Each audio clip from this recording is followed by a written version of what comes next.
Michelle Obama says she's terrified about potential outcome of 2024 election. She's running. So the other day, a top strategist for JP Morgan said that Joe Biden will drop out in March following Super Tuesday.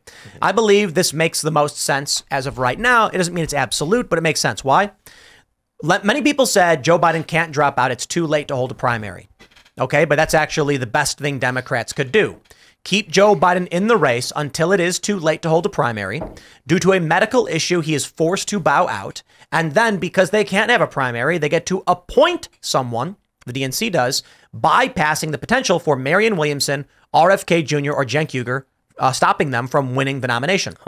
In this instance, with this story emerging of Michelle Obama now popping up and saying she's concerned about the outcome of 2024, I think there's a really great opportunity right now to put a wager on Michelle Obama winning the Democrat nomination or being the nominee against Donald Trump because, well, she's terrified about the potential outcome of 2024.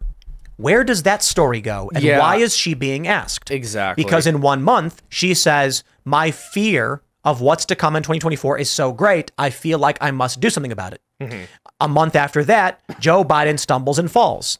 Michelle Obama says, my greatest fear has been realized. Our great leader, Joe Biden, has fallen ill. Someone tied his shoes together and he tripped, and now he can't be president anymore. A month later, she says, I must do my duty to prevent my greatest fear from coming to fruition. I must run for the presidency. Yeah, exactly. It's self-sacrificing, and every politician has to have a narrative like this. We saw this with Joe Biden. The reason I ran for president was because of Charlottesville. I saw it happen on television, and I said, I need to run.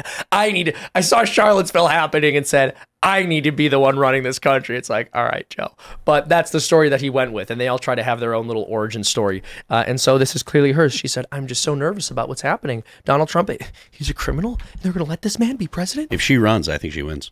Do you really think so? I would have thought that a year or so ago. I'm not as convinced. Today. You are black-pilled, man. No, I mean, look, she's gonna go. You think she wins the general election? Yeah, she goes and she sits down with Oprah, and then like all your soccer moms, all your wine moms are voting for her. I mean, the only people that won't vote for her are people that have actual grievance. So the people that are really PO'd about things, the people that have kids, that have dealt with LGBT issues at schools, those people are not going to switch because she's running. But people that are lightly involved in politics, that are middle class, that generally aren't feeling the effects of the economy or inflation. Yeah, I disagree for one simple reason. These liberal-minded suburban moms, I don't think would vote for a black woman. I think the reason they believe DEI stuff is because they're overtly racist. I believe that the only way you end up with someone preaching about racism, but then actually pushing for segregation, like I saw in Sweden, is that they're deeply racist and they're trying to prove they're not. But in private, they're going to be as racist as they can be. Look at all of these liberal personalities who say racist things behind closed doors and they get busted for it or whatever. Like I shouldn't say all these, but like numerous stories over the past few years, and sexist things as well. I'd be willing to bet all of these liberal, Democrat wine mobs in the suburbs would be like, oh yeah, I'll vote for Michelle Obama, and then privately be like, ain't no way I'm doing that. I'm voting for Donald Trump. Tina Fey in 30 Rock. I was going to say Third Rock from the Sun. In 30 Rock, not the alien one, said in the first season, I tell my friends I voted for Barack Obama, but I secretly voted for John McCain. I think a lot of people will claim they're voting for Michelle Obama, and then they'll be shocked when it's actually a narrow race and she doesn't do as well as people think. Not to mention, I don't think that the nostalgia factor is going to play as well as they would hope. Joe Biden came in, he trashed everything, and the issue now is it's not even necessarily about the person, it's about the party. Joe Biden as a Democrat, the Democrats have done so poorly that Michelle Obama could run, and she'll do better than Biden. That's a fact. But I don't know if it's enough to overcome Trump's success in the polls right now. Yeah, also, I think one massive mistake that the Democrats have made over the past 2 years is they've actually turned parents into a voting bloc in a way that we've never seen before. They've been like, well, I just want to let you know, if you're against porn being shown to children in schools, you're a big, bad, far-right extremist. And then a bunch of parents went, all right, well, I guess I'm a big, bad, far-right extremist then, because I would rather be that than allow you perverts to groom my children. And here we are. No, you're both wrong. She'll win. You think so? Oh yeah, I do. And that's not obviously clearly like I'm not like endorsing Michelle Obama. I'm endorsing at least until the primary. I'm going to vote for Vivek in the primary because he's the guy that's talking about cutting the government most. Whoever is talking about cutting the government most is who I'm going to vote for. I don't know, man. So, I think you're endorsing Michelle. You really seem to want her to win. well, anyways, you can think that it's cute, but I like to think here that Tim is right. I would love it. I would love it. I would like to be wrong. This is not some kind of thing where I'm like, oh man, this is what I'm hoping for. I would love to be wrong. But Michelle like I said, elected. I am black-pilled as hell on what the American people want because I don't see, as much as we're seeing pushback against the people that are complaining about Palestine and protesting and stuff, I don't see enough pushback from your normal people. For me to be like, oh, the general consensus is not the left-leaning consensus. It's like the soma of life and everything. It's just so much. There's just nothing really pushing them to really feel like, hey, I got to do something about this. Hey, I'm going to stand up and say something. I think I don't know. As I'm traveling around, even in my own state, I'm seeing people that are just being crushed by Bidenomics and inflation, and it's the constant talk. I've done over 50 town halls, and what you just said, I think, rings true. That people are just so fed up with Democrats and Democratic leadership and the lack thereof, and how worse off they are today than they were under President Trump. I hear that a lot. I hope there's enough of them. I hope so too. But that is an interesting thought or comment about how people are, so many Democrats are innately racist themselves. Oh, right? I mean, and we saw that with, you just made me think of the immigrants that they flew to Martha's Vineyard. Right. Right? Exactly. And to see how quickly within, 24 hours, they just went ahead and... So there was that Yale study several years ago that found liberals drop their vocabulary level when speaking to black people. That's right. And conservatives do not. Yeah. And it's really obvious why.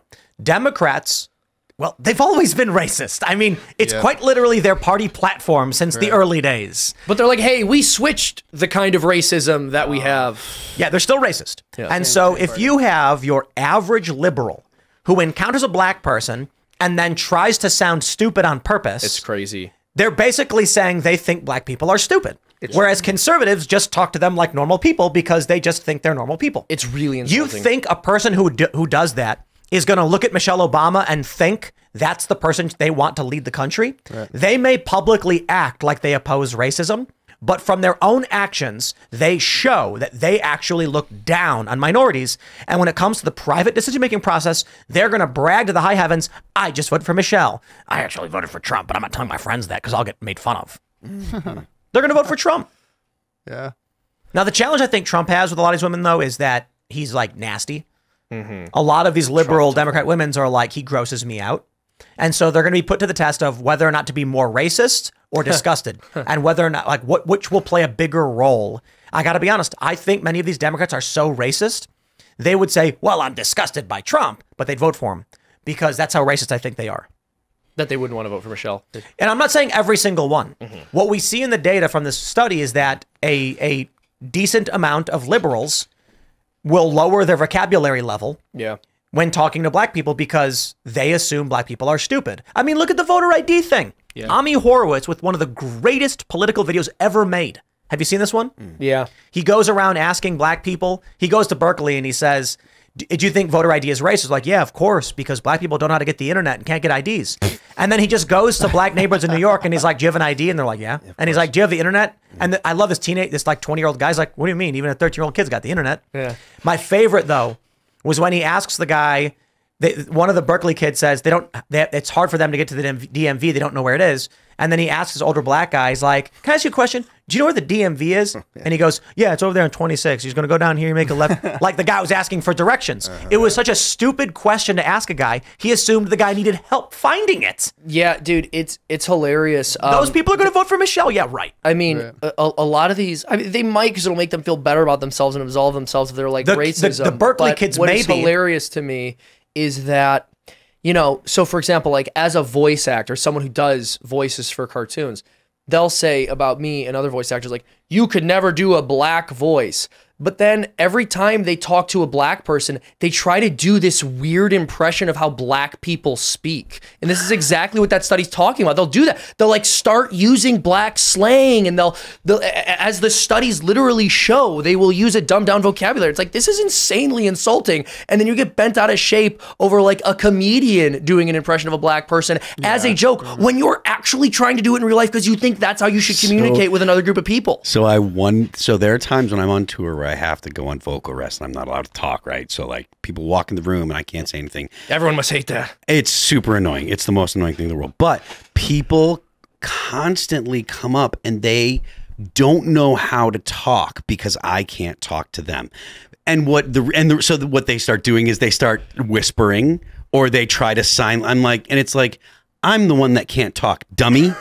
And I wonder if that's the same kind of thing. They think that the person they're interacting with is unable to, so they try. If it's the same kind of like, not like if they're not thinking about it, it's the same kind of reaction. So, anyways, I just thought it was funny.